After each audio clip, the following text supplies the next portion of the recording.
What happens when a billionaire's daughter defies expectations and falls for someone her father could never approve of? The sprawling Marlowe estate, with its pristine gardens and towering marble columns, was a symbol of unyielding power and success. Its owner, Richard Marlowe, was a business magnate, known for his unrelenting ambition and impeccable reputation. To the world, he was a titan of industry. At home, however, he was a devoted father to his only daughter, Clara, whom he cherished more than anything. Clara Marlowe had been raised amidst luxury, her every whim indulged. Despite her wealth, Clara possessed a kindness that set her apart. Unlike her peers, she preferred quiet afternoons reading under the oak tree in the estate's garden to lavish galas and glittering soirees. Her father admired her intelligence and grace, but had one unspoken expectation: that she would marry someone worthy of their family's legacy. Enter Ben Hargrove, a new janitor employed at the Marlowe estate. Tall and unassuming, Ben had a quiet dignity about him. Born and raised in the working-class neighborhood of Elmwood, he had taken the job at the estate to support his younger siblings. His humility and dedication stood in stark contrast to the opulence surrounding him. It was an ordinary summer morning when Clara first noticed Ben. She had been walking through the west wing of the estate, a place she rarely ventured. There, in the grand hallway, she saw him meticulously polishing the antique oak floors. A streak of sunlight illuminated his face as he worked, and she paused, curious about the man who seemed entirely out of place in her father's world. Ben looked up and met her gaze, his expression a mix of surprise and shyness. "Good morning, ma'am," he said, his voice steady but respectful. Clara smiled, intrigued by the sincerity in his tone. "It's Clara," she replied warmly. No need for formality. From that day, their paths crossed more often. At first, their exchanges were brief: a smile in the hallway, a nod in the garden. But soon, their conversations grew. Ben spoke of his love for literature, surprising Clara with his knowledge of the classics. She admired his perspective on life, untainted by wealth or privilege. Yet beneath their budding friendship lay a growing tension. Clara knew her father would disapprove of even the faintest connection with someone so far removed from their social status. Clara's growing interest in Ben was a quiet rebellion against the life that had always been laid out. In the Marlowe household, everything was about image, status, and maintaining their pristine reputation. Clara had spent her entire life attending events where every word spoken and every smile exchanged carried a hidden agenda. Meeting Ben was like stepping into a world where authenticity still exists. She began to notice the small things about him, the way he took pride in his work, the gentleness in his movements, and the quiet resilience that radiated. Unlike the high society figures she was accustomed to, Ben didn't wear his struggles like a badge or a burden. They were simply part of who he was, and that gave him a grounded strength that fascinated. Meanwhile, Ben had his own hesitations. He was acutely aware of the divide between their worlds, a gap so vast it felt impossible to bridge. Yet, he couldn't ignore the warmth Clara brought into his otherwise solitary. She didn't look at him with pity or condescension, but with genuine interest, and that made him question the limits he had always placed on him. As weeks turned into months, Clara's curiosity about Ben deepened. She found herself wandering the estate more often, searching for glimpses of the man who had unwittingly become the most intriguing part of her day. Ben's presence was a quiet reminder that there was a world beyond her gilded, cagier world, where people's worth wasn't tied to their wealth or lack. Clara's affection for Ben wasn't born out of rebellion or defiance, but something far more profound. For the first time, she felt a connection that wasn't tethered to expectation. But this new understanding brought with it an undercurrent of unease. Her father, Richard, was known for his control over every aspect of their life. He would never accept a relationship that threatened the image he had so meticulously crafted. The Marlowe estate itself became a silent witness to their growing. The garden paths they walked, the library corners where Clara would pretend to read as she watched Ben pass by, all these spaces held the weight of their unspoken understanding. Beneath the surface, the estate's grandeur seemed to conspire against them, a looming reminder that Clara and Ben's worlds were never meant to open. Clara's days became increasingly colored by her encounters with Ben. The stark contrast between their worlds gave their interactions a unique poignancy. For Clara, Ben represented simplicity, honesty, and the kind of life where connections were not dictated by wealth or obligation. For Ben, Clara was a glimpse into a world he had never dared to dream about, one that carried both allure and peril. As their unspoken bond deepened, Clara began to question everything she had been taught about privilege and worth. Her father's empire, while awe-inspiring, was built on principles that felt increasingly hollow to her. The social circles she moved in seemed performative, as if everyone wore masks of contentment while hiding their true selves. In Ben's quiet presence, she found a clarity that eluded her amidst the grandeur of the estate. Yet, it wasn't long before their budding connection caught the attention of others. The household staff whispered among themselves, their glances lingering just a little too long when Clara and Ben crossed paths. Even the family's butler, Sinclair, who had served the Marlowes for decades, noticed the subtle shifts in Clara's demeanor. Her laughter was lighter, her steps more Though loyal to the family, Sinclair's piercing gaze hinted that he saw more than he let on. The tension grew palpable when Richard Marlowe began spending more time at home. A savvy businessman, he prided himself on his ability to sense when something was amiss. It wasn't long before he noticed his daughter's increasing absences from the social events she once attended with dutiful regularity. To Richard, Clara's world had always been a reflection of his own achievements, and any deviation from the path he had paved for her was an affront to his life. Unknown to Clara, Richard began making discreet inquiries. He instructed Sinclair to keep an eye on her movements and report anything unusual. For Ben, this meant that every interaction with Clara carried a new weight, an unspoken fear that any misstep could cost him not only his job but also the fragile connection they had. One evening, as twilight cast a golden glow over the estate, Clara found herself in the garden, lost in. She had taken to spending more time outdoors, finding solace in the open spaces that seemed to offer her a brief respite from the pressures of her world. Ben was nearby, trimming the hedges that bordered the. For a moment, neither spoke. The silence between them filled with an unspoken understanding. But the quiet was broken when Clara turned to Ben, her voice soft yet resolute. "Do you ever wish for a different life?" she asked, her gaze fixed on the horizon. Ben paused, his hand stilling as he considered her question. He had spent his entire life working to support his family, never allowing himself the luxury of dreams beyond survival. "I don't think I've ever let myself wish for anything," he finally said. His tone. Clara's heart ached at his response. She had spent so much of her life wishing for escape, for meaning beyond the gilded walls of the estate, and here was someone who had never even given himself permission. It was a stark reminder of the privileges she had taken for granted, even as she resented them. Their conversation was interrupted by the distant sound of footsteps. Startled, Clara turned to see her father approaching. Richard Marlowe's presence was commanding, his tailored suit and purposeful stride exuding authority. He greeted Clara with a practiced smile but barely glanced at Ben, who quickly averted his gaze and returned to it. As Richard engaged Clara in a conversation about an upcoming charity gala, she felt the weight of her father's expectations pressing down. The contrast between the two men, her father, with his sharp confidence and unyielding ambition, and Ben, with his quiet humility, was stark. Later that night, as Clara sat in her room, the conflict within her grew unbearable.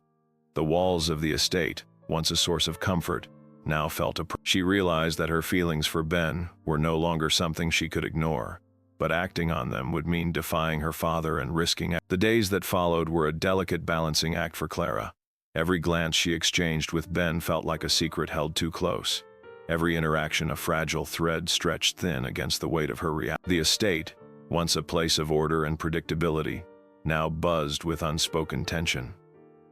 Richard Marlowe, sensing a shift he couldn't yet name, grew more vivid. His inquiries about Clara's activities turned into direct. He began arranging her schedule with increasing rigidity, insisting she attend business dinners and charity events under the guise of broadening her horizons. To Clara, it felt more like an attempt to box her into the life he envisioned. The pressure mounted as Richard introduced her to business associate sons, each one carefully chosen for their wealth and potential to further the Marlowe legacy. Clara played her part with practiced ease, smiling through endless conversations about investments and mergers, all while her thoughts drifted. She knew her father's suspicions were sharpening, though he had yet to confront her directly.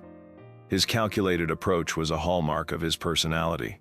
Richard never acted without strategy. Meanwhile, Ben's presence on the estate became increasingly precarious. The whispers among the staff grew louder, and the sideways glances more frequent. It wasn't long before Sinclair, ever loyal to the Marlowes, approached Ben under the guise of casual conversation. Though cordial, Sinclair's words carried an undertone of, "You are a hard worker, Ben. But remember, it's important to know one's place in a household like that." Ben nodded, swallowing his pride. He was no stranger to the judgments of those who deemed him unworthy. Yet, the thought of losing the tenuous connection he had with Clara was Despite his growing unease, he resolved to stay, if only to be near her, even if from a distance.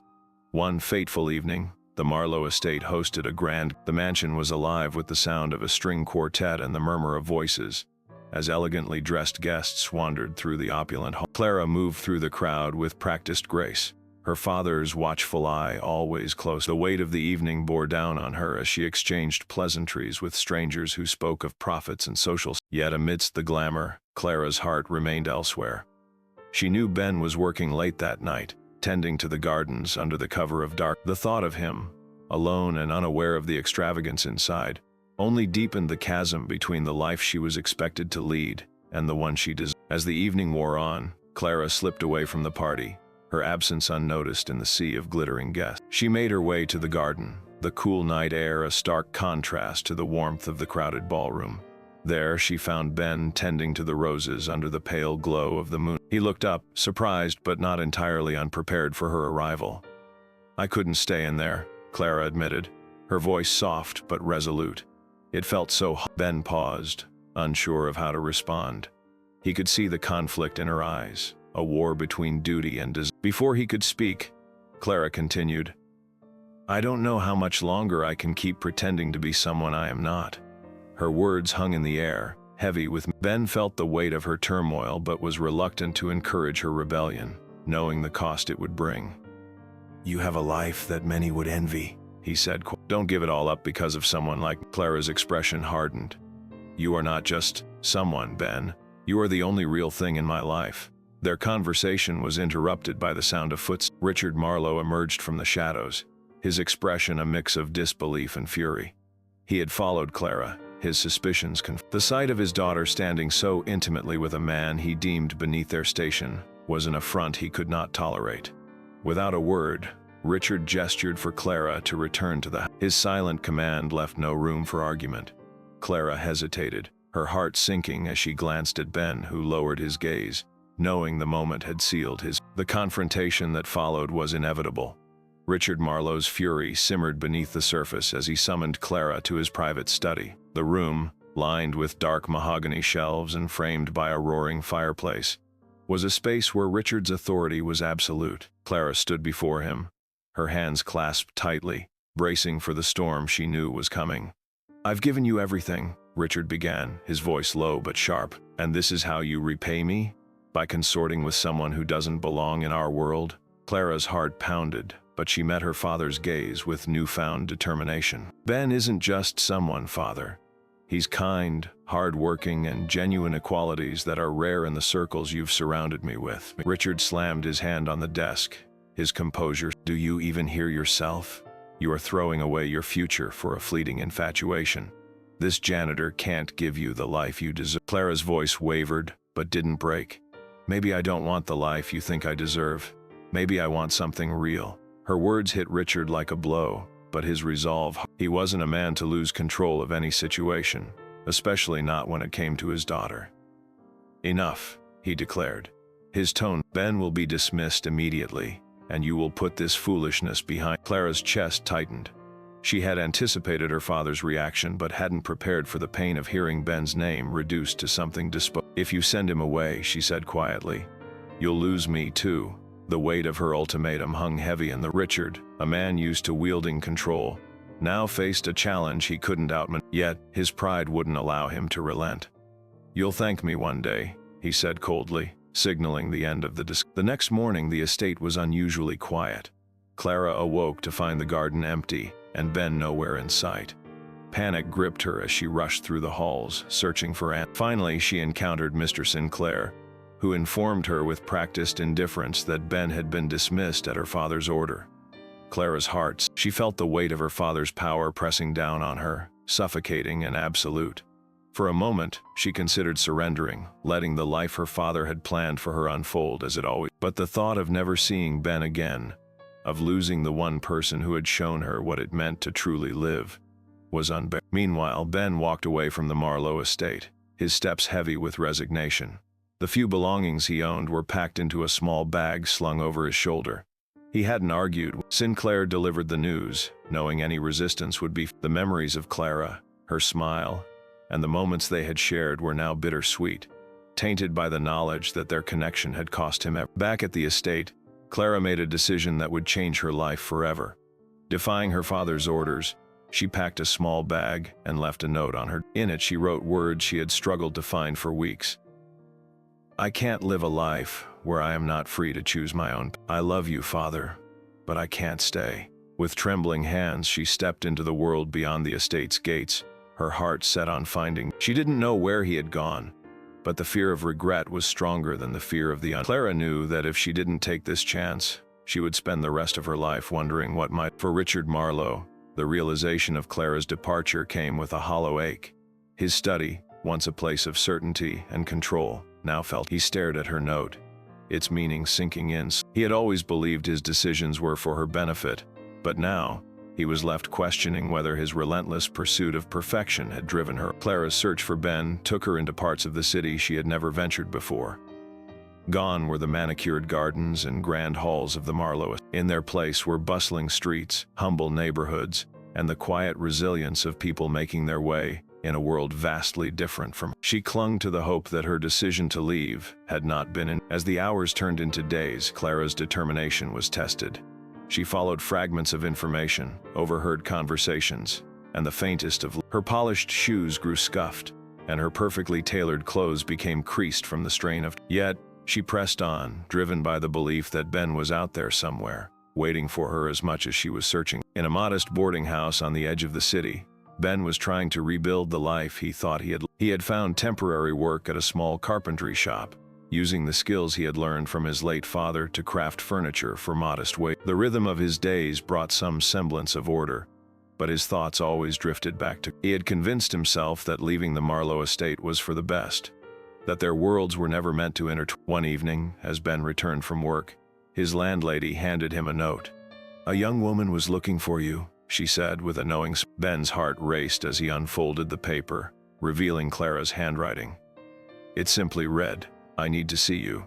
Please meet me at the park tomorrow morning." Ben's first instinct was to he had tried to move on, and seeing Clara again would only make that harder. But the pull was too strong. He knew he had to. The next morning, Clara stood at the park's entrance, her heart pounding with anticipation. The early sunlight bathed the scene in a soft glow, but her nerves made the wait feel it. She wondered if Ben had received her note, if he would come, or if she had already lost him to the barriers their worlds had imposed. When Ben finally arrived, their eyes met from across the park, and for a moment, the noise of the city faded into the back. Clara felt a flood of relief and emotion as he approached, his steps hesitant, but Ben's expression was a mixture of disbelief and guarded hope, as though he couldn't fully trust that this moment was. "I didn't think I'd ever see you again," he said, his voice low but still. Clara smiled, her eyes welling up with tears. "I couldn't let it end like that," I couldn't live with myself if I didn't try to find you." They sat on a weathered bench beneath the shade of an old oak tree, the same tree where Ben used to sit during his rare moments of rest at the Marlowe estate. As they spoke, the weight of their separation began to lift. Clara told Ben about her decision to leave, about the courage it had taken to defy her father, and the world she had always. Ben, in turn, shared his own struggles, his fears of being inadequate for someone like her, and his attempts to let go of what they had. Yet, as their words flowed, so did their understanding of the depth of their. It wasn't just a fleeting connection, but something that had challenged and changed them both in ways they hadn't fully realized. As the conversation shifted, Clara's resolve became clear. "I don't care about the money or the expectations. None of it matters without you," she said, her voice firm, but. Ben looked at her, his own fears fading as he saw the sincerity in her eyes.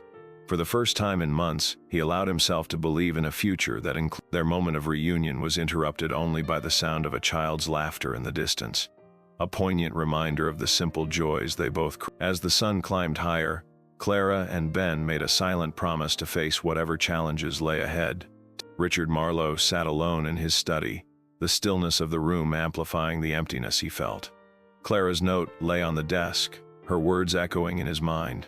For years, Richard had built his empire with the belief that every decision he made was for his family's benefit. Yet he had never stopped to consider that his relentless pursuit of perfection might have driven his daughter away. The weight of regret began to settle over him as he stared at a photograph of Clara from her childhood, a wide-eyed, joyful girl who had once looked up to him with unwavering admiration. He realized that in his efforts to secure her future, he had lost sight of what truly mattered: her happiness. Meanwhile, Clara and Ben worked to build a new life together. They rented a small apartment in the heart of the city, far removed from the grandeur of the Marlowe estate. It was modest, but filled with warmth, a reflection of the life they wanted to create, one grounded in love and authenticity. Ben continued his work at the carpentry shop, and Clara found a position as a librarian, a role that suited her love for books and quiet introspection. Though their days were simple, they were rich with meaning. Each moment they shared felt like a triumph over the odds that had tried to keep them apart. Despite their newfound peace, Clara couldn't shake the lingering hope that her father might one day accept their life together. She missed him despite their differences, and often wondered if he felt the same. Ben, ever supportive, encouraged her to hold on to that hope, even as he braced himself for the possibility that Richard Marlowe might never change. Word of Clara's departure began to spread among the Marlowe family's social circle, sparking endless speculation. Some viewed her actions as reckless, while others admired her bravery. For Richard, the opinions of others mattered little compared to the void her absence had left in his life. One evening, Richard sat in the estate's garden, a place Clara had always loved. As the sun dipped below the horizon, casting the grounds in a golden light, he found himself replaying memories of her laughter echoing through the pathways. It was here that he finally allowed himself to confront the truth he had been avoiding. His pride had cost him his relationship with the one person who mattered most. Determined to make amends, Richard began to search for Clara. It wasn't a simple process. She had left behind the security of her old life, and the city she now called home was vast and unfamiliar to him. Yet, for the first time, he was willing to step out of his comfort zone. Through a network of discreet inquiries and old connections, Richard finally discovered Clara's whereabouts. When he arrived at her apartment building, he hesitated at the door, suddenly unsure of how to bridge the gap he had created. He carried with him no grand gestures or demands. Inside, Clara and Ben were preparing dinner when a knock at the door startled them. Clara opened it to find her father standing there, his expression a mixture of humility and longing. For a moment, neither of them spoke, the weight of their shared history filling the space between them. Finally, Richard broke the silence. "I made a mistake," he said, his voice uncharacteristically soft. "And I don't want to lose you because of it." Clara stared at her father, her emotions a turbulent mix of surprise, relief, and guarded hope. For so long, she had dreamed of this moment. Richard Marlowe, the man who had always seemed immovable, standing before her with an apology on his lips. Yet she knew that reconciliation would not come easily. Too many words had gone unspoken, and too much hurt had festered in the silence. "Come in," Clara said softly, stepping aside to let him enter. Richard hesitated before crossing the threshold, his eyes taking in the modest but welcoming apartment. It was a stark contrast to the luxury he had always surrounded himself with. Yet he could see the happiness in the details: the books neatly stacked on the shelf, the faint smell of dinner cooking, and the comfortable way Clara and Ben had made this space their home. Ben, who had been in the kitchen, appeared in the doorway. He met Richard's gaze with quiet resolve, his posture steady despite the tension in the air. Richard, to his credit, offered a brief nod of acknowledgement. It wasn't much, but it was a step forward. They sat in the small living room, the atmosphere heavy with unspoken words. Richard struggled to find a way to begin, his usual confidence faltering. Finally, he said, "I thought I was protecting you, but I see now that I was only trying to protect myself from change, from losing control. And in doing so, I nearly lost you. I never wanted to hurt you, Father. I just wanted the chance to live my own life." Richard nodded, the weight of her words sinking in. "And you've done that," he admitted. "You've shown more strength than I ever gave you credit for.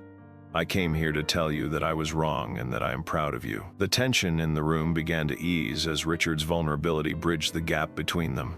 Clara reached for his hand, her voice trembling with emotion. "That means more than you know, Father. But this isn't just about me. If we're going to move forward, you need to see Ben for who he really is." Richard turned to Ben, who had remained silent throughout the exchange. The young man's expression was calm but resolute, his gaze unwavering as he met Richard's eyes. "I don't come from wealth or influence," Ben said, his voice measured. "But I love Clara, and I will do everything in my power to make her happy. That's all that should matter." The words hung in the air, simple yet profound. For a moment, Richard studied Ben, searching for any trace of insincerity. What he found instead was the quiet strength and integrity he had always valued in others, but rarely acknowledged in those outside his circle. "I see that now," Richard finally said, his voice softening. "And I can see why she chose you." The atmosphere shifted as a tentative understanding began to form. The walls Richard had built around himself, fortified by years of pride and control, began to crumble. He realized that his daughter's happiness didn't depend on the life he had envisioned for her, but on the life she had chosen for herself. As the evening wore on, the conversation turned lighter. They shared a simple meal together, the first they had as a family in months. Though there was still much to mend, the cracks in their relationship no longer felt insurmountable. For the first time in a long time, Richard allowed himself to believe in the possibility of a future where love, not control, was the foundation. Months later, life for Clara and Ben had settled into a peaceful rhythm. Their small apartment had become a haven, filled with the warmth and simplicity they both cherished. Clara had taken to planting flowers on the balcony, a small nod to the sprawling gardens she had left behind at the Marlowe estate. Ben, meanwhile, found fulfillment in his carpentry, often surprising Clara with handcrafted pieces that added character to their home. Richard Marlowe had not retreated into his old ways after their reconciliation. True to his word, he made an effort to understand the life his daughter had chosen. It wasn't easy for him to navigate a world so different from his own, but he persisted. He visited Clara and Ben often, bringing with him small token-san old book he thought Clara might like, or a set of tools for Ben's workshop. These gestures, though modest by his standards, carried a significance that wasn't lost on either of them. The transformation in Richard was subtle but profound.